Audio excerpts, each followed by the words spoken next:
৪৭ বছর পর অবশেষে সরাসরি বৈঠকে বসল ইরান যুক্তরাষ্ট্র। বিশ্ব নেতাদের নজর এখন ইসলামাবাদে। রাতেই মধ্যপ্রাচ্যের যুদ্ধ পরিস্থিতির ভাগ্য নির্ধারণ। ইসলামাবাদে ইরান যুক্তরাষ্ট্রের শীর্ষ কূটনৈতিকদের বৈঠক ঘিরে জল্পনা। আলোচনার মধ্যে সৌদি আরবে পাক যুদ্ধবিমানের মহড়া। আঘাত এলেই পাল্টা জবাব দেওয়ার হুঁশিয়ারি আইআরজিসির। কোনোভাবেই হরমুজ প্রণালীর নিয়ন্ত্রণ ছাড়বে না তেহরান। মার্কিন ডলারকে টেক্কা দিতে ক্রিপ্টোকারেন্সিতে টোল আদায়ের পরিকল্পনা। সমুদ্রপথে নিরাপত্তা নিয়ে নতুন উদ্বেগ। যুদ্ধবিরতির মধ্যে মার্কিন প্রেসিডেন্টের আবারও হামলার হুঁশিয়ারি। তীব্র নিন্দা জানালো ফ্রান্স, স্পেন সহ পশ্চিমা বিশ্ব। নিজ দেশে তোপের মুখে ডোনাল্ড ট্রাম্প। ঐতিহাসিক অভিযানে চাঁদের আঙিনা ঘুরে পৃথিবীতে ফিরল আর্টিমিস 2। সফল অভিযান শেষে রোমাঞ্চিত 4 নভোচারী। মহাকাশ গবেষণায় নতুন রেকর্ড।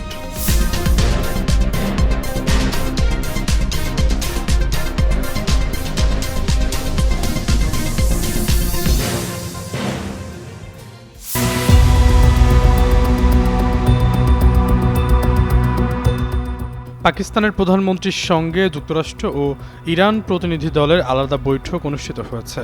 ইসলামাবাদে যুদ্ধবিরতি আলোচনা শুরুর আগে পাক প্রধানমন্ত্রী শাহবাজ শরীফের সঙ্গে এই বৈঠক অনুষ্ঠিত হয়। হোয়াইট হাউসের পক্ষ থেকে জানানো হয়েছে, পাকিস্তানের প্রধানমন্ত্রী শাহবাজ শরীফের সঙ্গে বৈঠক করেছেন মার্কিন ভাইস প্রেসিডেন্ট জেভি ভান্স। বৈঠকে ভান্সের সঙ্গে ছিলেন যুক্তরাষ্ট্রের বিশেষ দূত স্টিভ উইকফ ও মার্কিন প্রেসিডেন্ট ডোনাল্ড ট্রাম্পের জামাতা জ্যারেড কুশনার। এর আগে দিনের শুরুর দিকে ইরানের পার্লামেন্টের স্পিকার মোহাম্মদ বাঘের গালিবাফ ও পররাষ্ট্রমন্ত্রী আব্বাস আরাগসির নেতৃত্বাধীন ইরানি প্রতিনিধি দলও শাহবাজ শরীফের সঙ্গে বৈঠক করেন। তবে মার্কিন ও ইরানি উভয় প্রতিনিধি দলের সঙ্গে শাহবাজ শরীফের আলোচনা বিস্তারিত কোনো তথ্য এখন পর্যন্ত প্রকাশ হয়নি। এর আগে এক বিবৃতিতে প্রধানমন্ত্রী শাহবাজ শরীফ আশা প্রকাশ করেন, এই আলোচনা মধ্যপ্রাচ্যে দীর্ঘস্থায়ী শান্তি প্রতিষ্ঠার পথে একটি বড় ধাপ হিসেবে কাজ করবে। একই সঙ্গে দুই পক্ষকে সম্ভাব্য সব ধরনের সহযোগিতা দিতে পাকিস্তানের অঙ্গীকারের কথা তিনি পুনর্ব্যক্ত করেন। 1979 সালের পর এই প্রথম ওয়াশিংটন ও তেহরানের মধ্যে সরাসরি কোনো উচ্চ পর্যায়ের বৈঠক অনুষ্ঠিত হতে যাচ্ছে।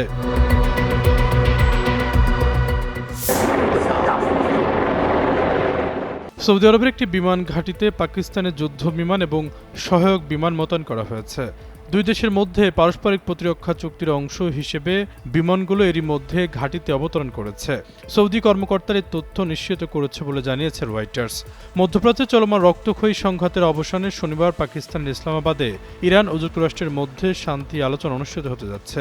এরই মধ্যে সৌদি আরবে পাকিস্তানের যুদ্ধ বিমান মোতায়েনের খবর এলো। সৌদির প্রতিরক্ষা মন্ত্রণালয় এক বিবৃতিতে জানিয়েছে, কিং আব্দুল আজিজ এয়ার বেজে পাকিস্তানের যুদ্ধ বিমান মোতায়েন হয়েছে। বিবৃতি মতে এই মোতায়েনের উদ্দেশ্য হল যৌথ সামরিক সমন্বয়কে শক্তিশালী করা এবং দুই দেশের সশস্ত্র বাহিনীর মধ্যে অপারেশনাল প্রস্তুতির মাত্রা বাড়ানো, যাতে আঞ্চলিক এবং আন্তর্জাতিক নিরাপত্তাকে সমর্থন করা যায়। পাকিস্তানের পক্ষ থেকে এখনও কোনো মন্তব্য করা হয়নি। গত বছর সেপ্টেম্বরে পাকিস্তানের প্রধানমন্ত্রী শাহবাজ শরীফ এবং সৌদি যুবরাজ মোহাম্মদ বিন সালমানের মধ্যে একটি প্রতিরক্ষা চুক্তি স্বাক্ষরিত হয়। চুক্তিতে উভয় দেশ একে অপরের বিরুদ্ধে যে কোনো আগ্রাসনকে নিজেদের বিরুদ্ধে আগ্রাসন হিসেবে গণ্য করার অঙ্গীকার করে। পাকিস্তান দীর্ঘদিন ধরে প্রশিক্ষণ ও পরামর্শমূলক মোতায়েন সহ সৌদি আরবকে সামরিক সহায়তা দিয়ে আসছে।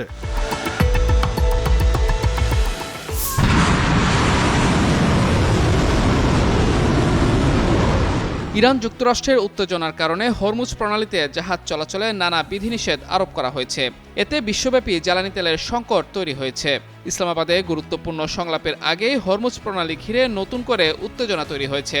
যুদ্ধবিরতির শর্ত অনুযায়ী প্রণালী খোলার কথা থাকলেও সেখানে এখনও জাহাজ চলাচল কার্যত স্থবির হয়ে রয়েছে। আন্তর্জাতিক সংবাদ মাধ্যমের তথ্য অনুযায়ী যুদ্ধবিরতি শুরুর পর মাত্র হাতে গোনা কয়েকটি জাহাজ এই জলপথ দিয়ে চলাচল করেছে। জাহাজ চলাচলের ট্র্যাকিংয়ের তথ্য বলছে, গত বুধবার থেকে এখন পর্যন্ত মাত্র 10টি জাহাজ হরমুজ প্রণালী অতিক্রম করতে পেরেছে। এই পরিস্থিতির মধ্যে নতুন একটি দাবি সামনে এসেছে। আন্তর্জাতিক গণমাধ্যমের বরাতে জানা গেছে, ইরান হরমুজ প্রণালী দিয়ে চলাচলকারী জাহাজগুলোর কাছ থেকে টোল আদায়ের অধিকার দাবি করেছে। প্রতি ব্যারেল তেলের জন্য $1 করে শুল্ক চাওয়া হচ্ছে, যা ক্রিপ্টোকারেন্সির মাধ্যমে পরিশোধ করতে হতে পারে। এই খবরে প্রতিক্রিয়া জানিয়ে মার্কিন প্রেসিডেন্ট ডোনাল্ড ট্রাম্প ইরানের উদ্দেশ্যে সতর্কবার্তা দিয়েছেন। তিনি বলেছেন, ট্যাঙ্কারগুলোর কাছ থেকে কোনো ধরনের ফি আদায় করা উচিত নয় এবং যদি তা করা হয়ে থাকে তবে অবিলম্বে তা বন্ধ করতে হবে। অন্যদিকে ইরানের সর্বোচ্চ নেতা মোস্তফা খামেনি জানিয়েছেন তার দেশই এই গুরুত্বপূর্ণ জলপথের নিয়ন্ত্রণ বজায় রাখবে। আলোচনার সময় হরমুজ প্রণালীর ব্যবস্থাপনাকে একটি নতুন পর্যায়ে নেয়ার কথাও উল্লেখ করেছেন তিনি। বিশ্লেষকদের মতে এই নতুন পর্যায় বলতে সম্ভাব্য টোল বা মাশুল আরোপের বিষয়টি বোঝানো হতে পারে। এমনটি হলে বিশ্ববাজারে জ্বালানি তেলের দাম আরও বাড়তে পারে বলে আশঙ্কা করা হচ্ছে।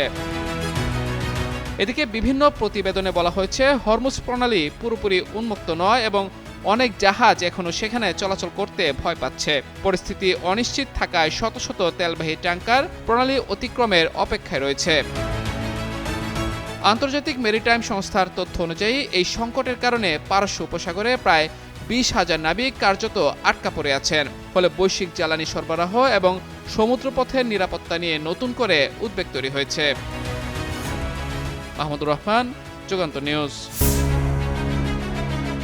যুক্তরাষ্ট্রের প্রেসিডেন্ট ডোনাল্ড ট্রাম্প এক কড়া হুঁশিয়ারি দিয়ে বলেছেন, পাকিস্তানে অনুষ্ঠিতব্য আলোচনা যদি কোনো চুক্তিতে পৌঁছাতে ব্যর্থ হয় তবে ইরানের ওপর আবারও বড় ধরনের সামরিক হামলা চালানো হবে।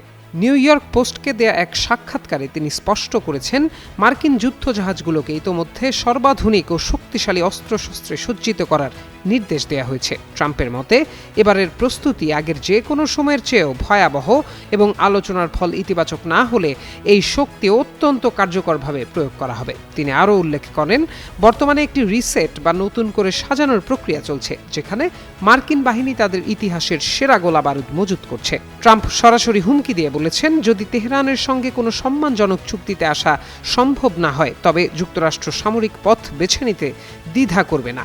মূলত পাকিস্তানের ইসলামাবাদে প্রস্তাবিত শান্তি আলোচনার প্রাক্কালে ইরানকে চাপে রাখতেই ওয়াশিংটন এই মারমুখী অবস্থান নিয়েছে বলে মনে করা হচ্ছে।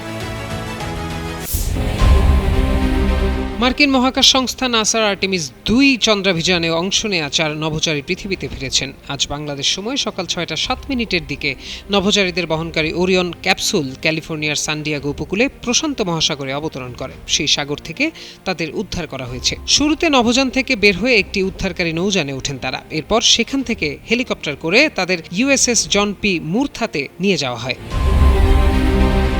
এ প্রতিবেদন প্রস্তুতকালে তারা মার্কিন নৌবাহিনীর জাহাজ ইউএসএস জন পি মুরথাতে অবস্থান করছেন। নভোচারীরা জাহাজের ডেকে হাঁটাহাঁটি করেছেন এবং হাসি মুখে ছবিও তুলেছেন। জাহাজের ফ্লাইট ডেকে অবতরণের পর হেলিকপ্টারটিতে বসেই ক্রিস্টিনা কোচ ও ভিক্টর গ্লোভার ছবি তোলেন। পরে তাদের স্বাস্থ্য পরীক্ষার জন্য জাহাজে থাকা চিকিৎসা কেন্দ্রে নিয়ে যাওয়া হয়। সেখানে নভোচারীদের নাড়ির গতি, রক্তচাপ, মস্তিষ্ক ও স্নায়ুর কার্যকারিতা পরীক্ষা করা হবে। পরে তাদের হিউস্টনের জনসন স্পেস সেন্টারে নিয়ে যাওয়া হবে। ওরিয়ন ক্যাপসুলের সফল অবতরণের পর নাসার কর্মকর্তারা জনসন স্পেস সেন্টারে সংবাদ সম্মেলন করেছেন। এ সময় নভোচারীরা কেমন আছেন সে বিষয়ে জানতে চাইলে আর্টেমিস 2 অভিযানের সঙ্গে যুক্ত এন্ট্রি ফ্লাইট ডিরেক্টর রিক হেনফ্লিং বলেন, সবাই খুশি এবং সুস্থ রয়েছেন। পৃথিবীতে ফিরে আসার প্রথম দিনে নভোচারীরা কি করবেন তা সংবাদ সম্মেলনে নাসার কর্মকর্তাদের কাছে জানতে চাওয়া হয়। জবাবে রিক হেনফ্লিং বলেন, নাসার প্রধান অগ্রাধিকার হল নভোচারীদের দ্রুত তাদের পরিবারের কাছে ফিরিয়ে দেয়া। ধারণা করা হচ্ছে নভোচারীরা রোববার স্থানীয় সময় সকাল 7টা থেকে সন্ধ্যা 7টার মধ্যে যে কোনো সময় হিউস্টনে পৌঁছাবেন। প্রত্যয় দাস, যুগান্তর নিউজ।